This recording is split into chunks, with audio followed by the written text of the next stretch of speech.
Hello everyone, my name is Dr. Joel Rosen. I am the Adrenal Fatigue Recovery Ninja, and I want to welcome you back to another edition of your Adrenal Fix. Today I want to talk to you about adrenal fatigue and exercise. Should I exercise? Should I not exercise? I heard it's good, I heard it's bad. What should I do? First of all, I want to apologize for any of you that are part of my Facebook group. If you are, I'll leave a link to, if you aren't, I'll leave a link to my Facebook group. But basically, I exercised this weekend, and when I was finished, I said, no one ever says, gee, I wish I didn't exercise today. And the purpose of that quote was, you don't ever really regret exercising if, I should have prefaced it, if you're able to. And what do I mean by that? I mean, it's a catch-22. It's a double-edged sword. If you're exhausted, if you're burnt out, if you're not producing energy, if you're suffering with what you think is an adrenal fatigue problem, then at the cellular level, which is really important, at the cellular level, your mitochondria is not breathing properly. At the end of the day, it's not breathing properly, it's not making ATP properly, and then a lot of the reasons why you got into this crisis and this fatigue problem in the first place is because you overdid it and you were exercising excessively or obsessively. And I know because I was doing that. I was exercising 5, 6, 7 days a week. I wasn't recuperating. I was dealing with a lot of stress. And that's why I suffered with my own adrenal fatigue problem. So for all of you out there that are exhausted, are burnt out, are nauseated, and you exercise, you're making it worse. I would preface it with that. But I don't accept that you shouldn't exercise at all. Let's define exercise.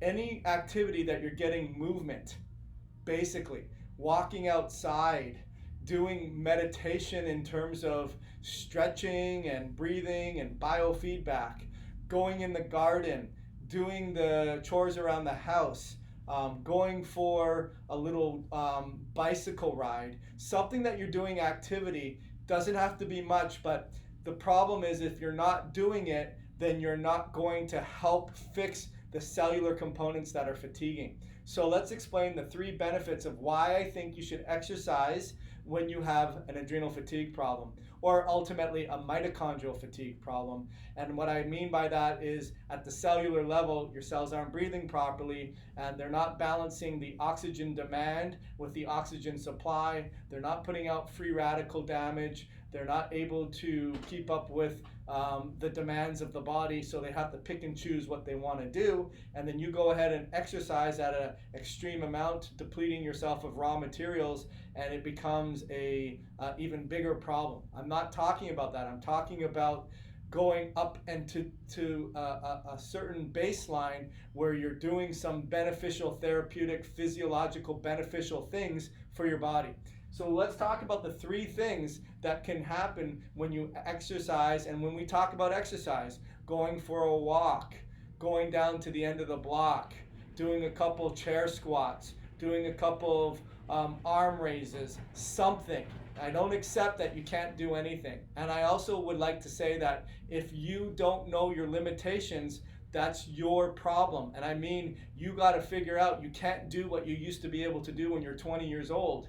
You're not going to lift any major weight and press anyone. No one cares about that. Or you're not going to run major mileage or do lots of things and win any gold medals. You've got to look in the mirror and say, okay, I've got to commensurate where my body is with what I can do.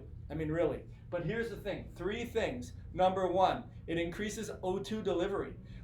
A bunch of the time what's happening is you're not getting enough oxygen perfusion and you have a pseudo-hypoxic state to your cells.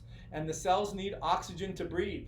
And so it's a catch-22. It's like if you don't exercise and bring oxygen to your cells to breathe, how are you going to get more oxygen? But at the same time, if you have no oxygen to do that, what are you going to do? You gotta commensurate and slowly improve your ability and your capacity.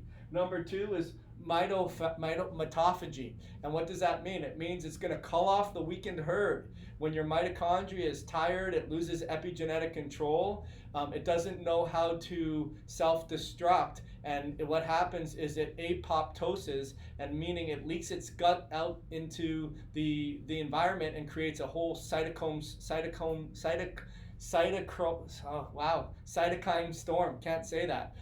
So what you're going to do is, by doing light activity, if that's all you can do, or a walk or arm exercises, you're going to help get rid of the weak guys. Number 2. Number 3 is going to have mitochondrial biogenesis. Basically what that means is it's going to upregulate all of the things, the enzymes that help make your substrates and your nutrients go to the next level in energy production, whether that is making SAMe, whether that's making methionine, whether that's making carnitine or choline or CoQ10, or nutrients that are essential for that cell to get stronger, bigger, faster. That's what it's going to be. So hopefully you got a lot of value out of this today. My name is Dr. Joel Rosen. I am the Adrenal Fatigue Recovery Ninja, and I look forward to helping you end your adrenal fatigue nightmare. Thank you so much.